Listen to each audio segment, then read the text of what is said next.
back. We continue with section 11 of Transfer of Property Act. Section 11 speaks about restriction repugnant to interest created. Restriction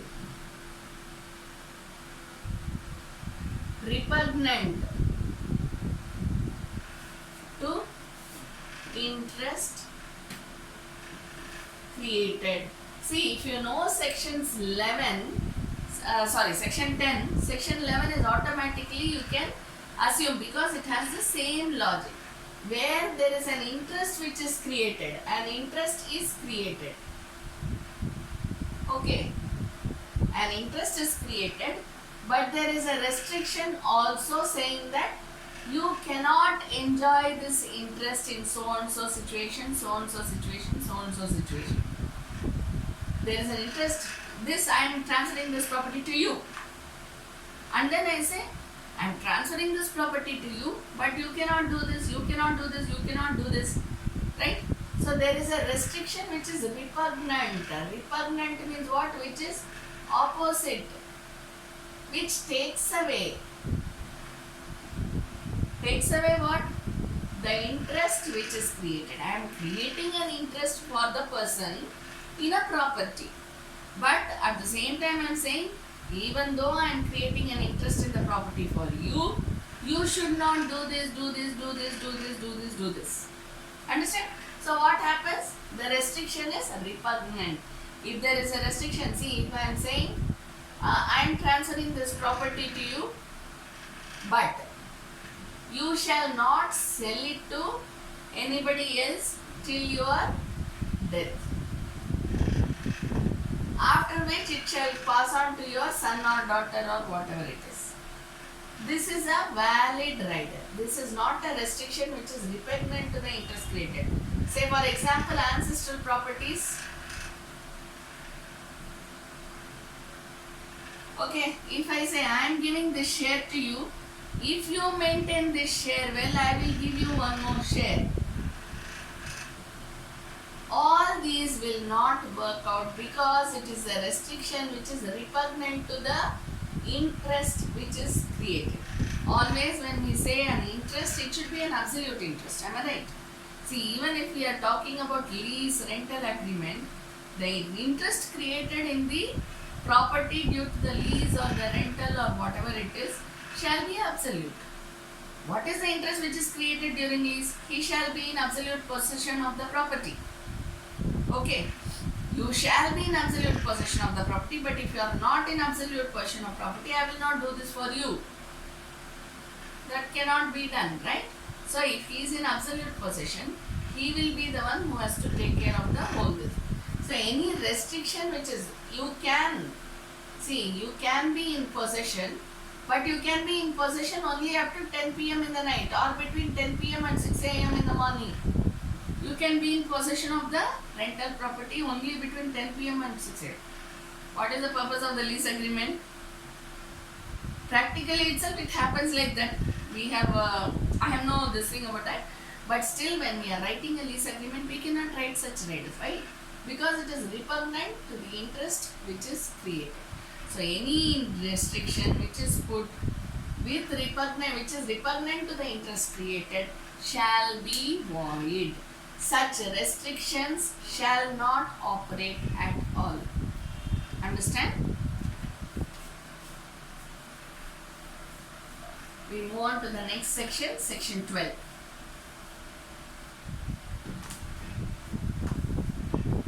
Section 12, condition making interest determinable on insolvency or attempted alienation. What does it say? Where property is transferred subject to a condition or limitation, making any interest therein reserved or given to or for the benefit of any person to seize on his becoming insolvent or endeavoring to transfer or dispose of the same. Such condition or limitation is void. Again, see, section 10, section 11, section 12 all have the same logic. Any condition which is imposed, which is repugnant to the interest or the right or the title created, created shall be deemed to be void. Simple. So what is the situation in section 12? Section 12 says any condition, any limitation, any condition which says your interest in the property shall cease if you become an insolvent, okay, or if you try to dispose of.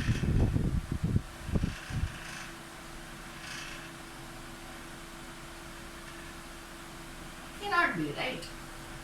We cannot give any limitation or condition saying that if you become insolvent, then you are no more the having right over the property.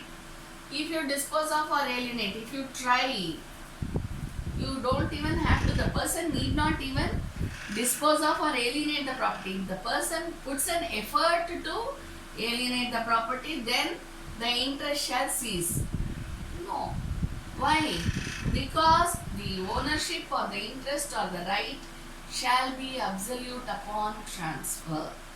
Understand? So section 10, 11, 12 have the same logic regarding conditions which have been put forth, which is repugnant to the interest which is created or the right which is created. Okay? Then we go on to the next one, section 13.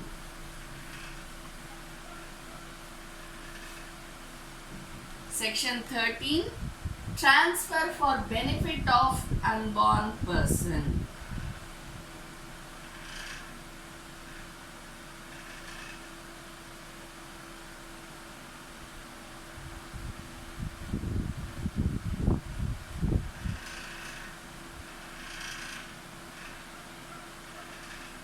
So what does the section say?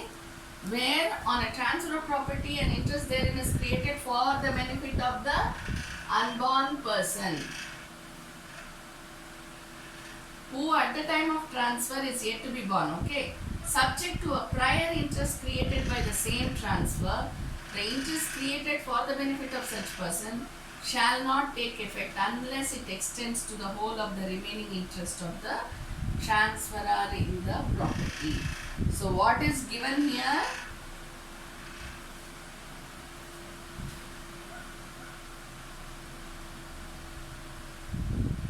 Unborn person, where an interest is created.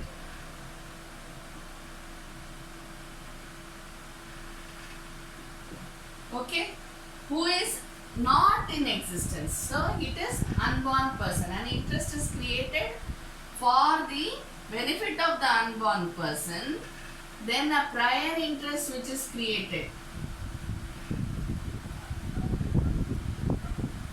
What will happen to the prior interest? Prior interest created by the same transfer, the interest created for the benefit shall not take effect unless it extends to the whole of the remaining interest of the transferor in the property. Okay. See, if there is a, for example, we will take partition, okay, that's the best example. An interest is created on behalf of A. Interest is created on behalf of B. Say, for example, these two are siblings. Okay. So, if an interest is created on behalf of B who is yet unborn, he is unborn. Okay. So, in that case, what happens? There is a prior interest on behalf of A, and then there is an interest which is created on behalf of B. So, when shall this take effect? This shall take effect only when he is born. He or she is born. Am I right? But when this interest takes effect, it shall not affect the prior interest which has been already given to the other party. In order to say this, how you will put it? Partition deed, when we give it to A and B, the partition deed shall affect both A and B. Am I right? So the interest of the interest which is created, the prior interest as well as the interest which is created after the birth of the baby is to the entire property. Understand? The interest belongs to the entire interest. It is not restricted to Okay, now because he is living at this time, he gets a prior interest. But this person from the date of birth only he gets. Just because he is born and he gets, it doesn't mean that his share will be affected. His interest will be affected. No. It extends to the interest extends to the whole of the property. So there is no change as such in the interest except that of the unborn person. So when does the transfer take effect? It takes effect upon the birth of the unborn person. Prior interest is what? Just a recap of it. Prior interest is for A. Why? Because he is already existing in this world. Interest is created for the benefit of B, who is unborn. Once he takes birth, the interest shall be for the whole of the property. Understand?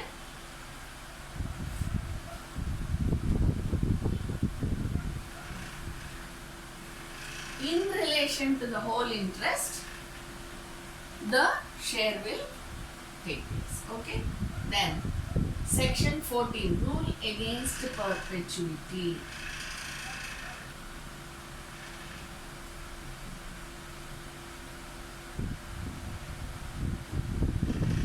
Rule against perpetuity. Okay? Now, rule against what do you mean by perpetuity? Continuity. Continuously. Rule against perpetuity means what? Rule against continuity. That means what?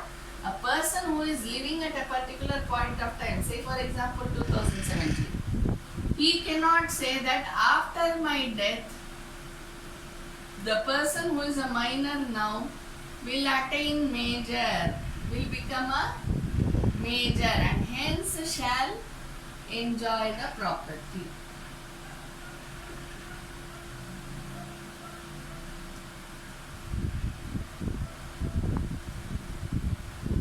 Understand? The minor, there is a person who is living in the year 2017. What does he do? He transfers the property. He transfers the property to whom? To a minor whom he believes will attain the major age upon his expiry. So till he is living, he will have the property. Then automatically it will get transferred to the minor. This shall not be valid in law. Okay?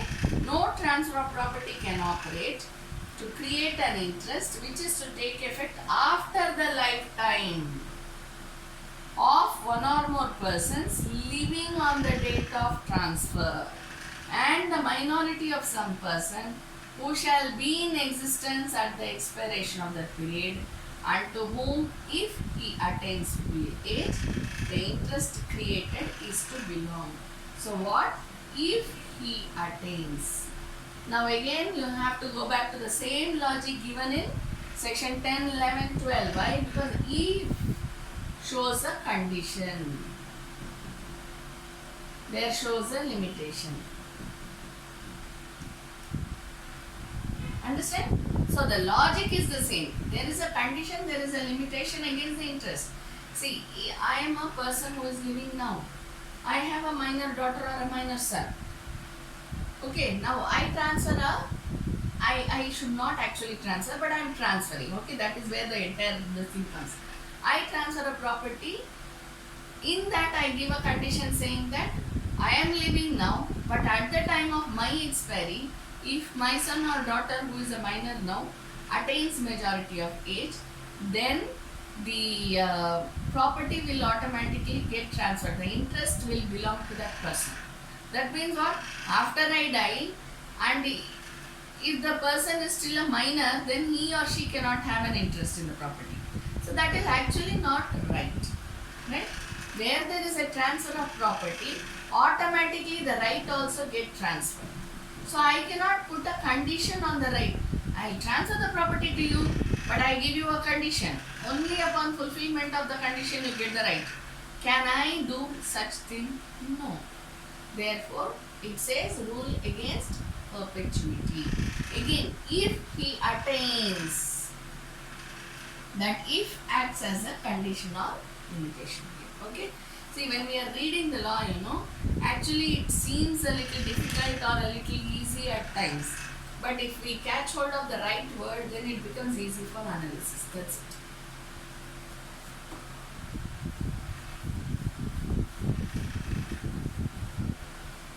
We go on to the next section, section 15.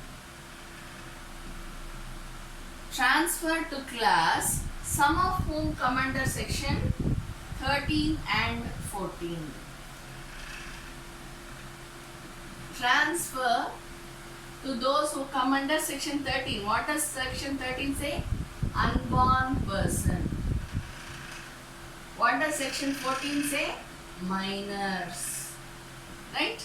So, transfer to class, some of whom come under section 13 and 14, if on transfer of property an interest therein is created for the benefit of a class of person who come under section 13 and 14, such interest fails in regard to those persons only and not in regard to the whole class. See here, what does section 13 and 14 say? Where the condition, where there is a condition, conditional transfer is no transfer at all. Am I right? Conditional transfer.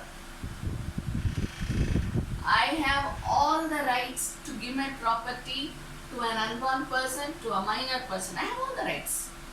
Okay? So what I do? I write transfer.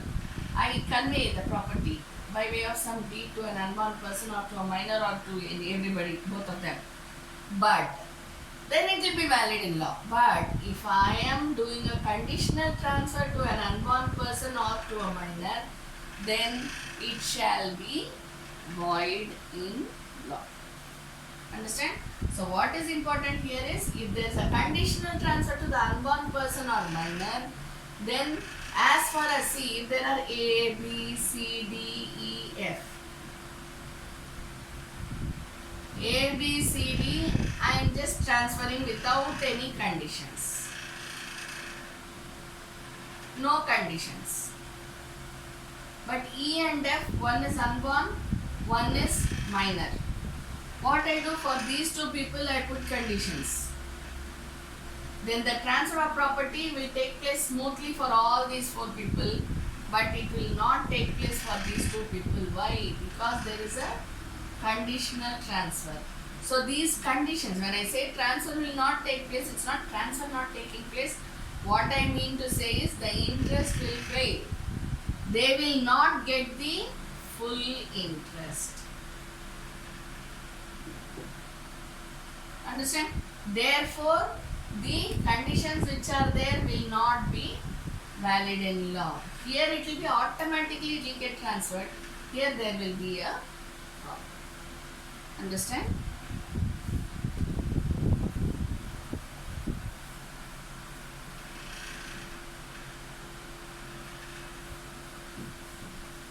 We go on to the next section, section 16. Transfer to take effect on failure of prior interest. We have already done what is prior interest.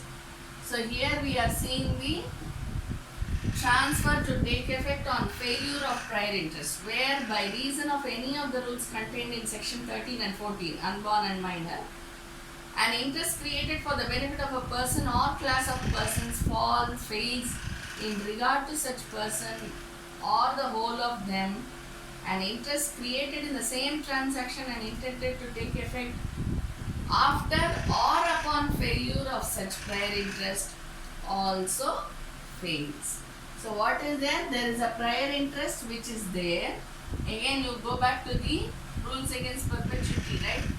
There is a prior interest which is there, but it affects. Whom does it affect? Section 13 and 14. Because there are conditions. Then what will happen? The transfer will fail, that is the interest created will fail as far as the 13 and 14 class of people, that is all of them together. If there is a transfer which says all of you will get the property only if you do this, then the entire class will fail. Or if it is with regard to only two or more persons, two, say for example two, then the interest will fail as regards these two people. Understand?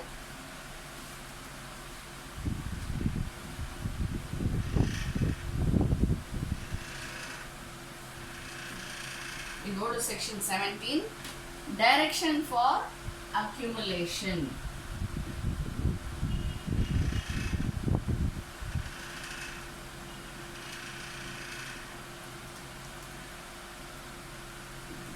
Direction for accumulation.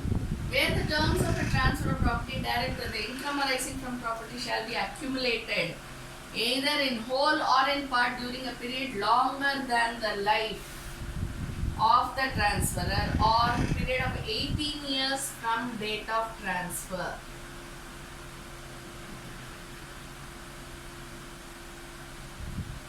Such direction, save as hereinafter provided, be void to the extent to which the period during which the accumulation is directed exceeds the longer of the aforesaid periods, and at the end of such last mentioned period the property and the income thereof shall be disposed of as if the period during which the accumulation has been directed to be made had elapsed. See, here what we have to see is any direction which says accumulation of income.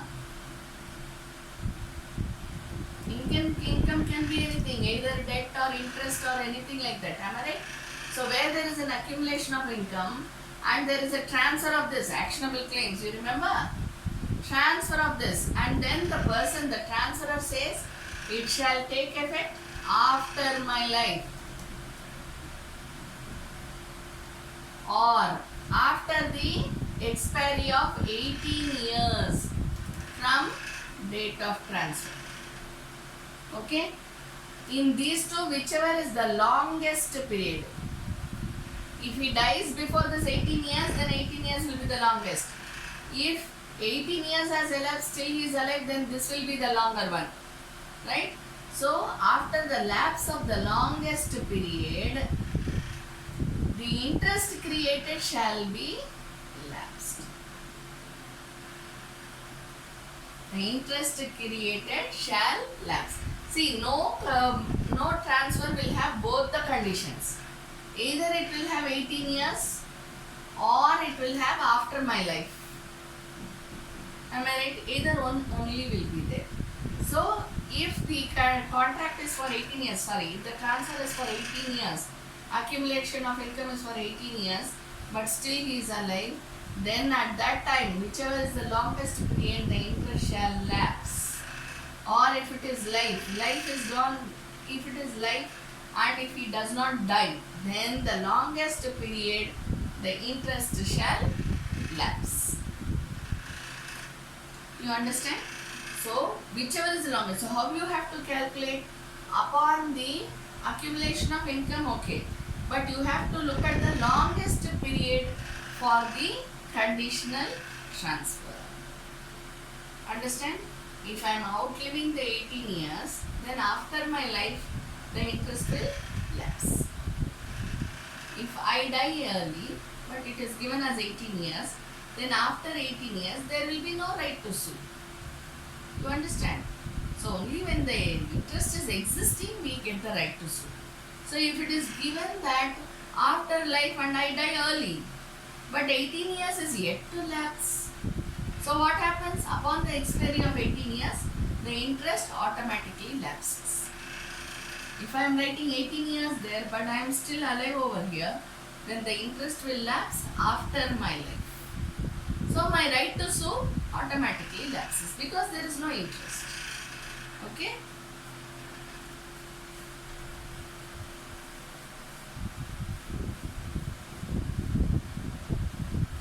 What does subclause 2 say in this? This section shall not affect any direction for accumulation for the purpose of payment of debts of the transferor or any other person taking any interest under the transferor. See, if I am accumulating something for discharging the burden of debt, discharging the burden of debt, or the provision of portions for children, or remoter issue of transferor.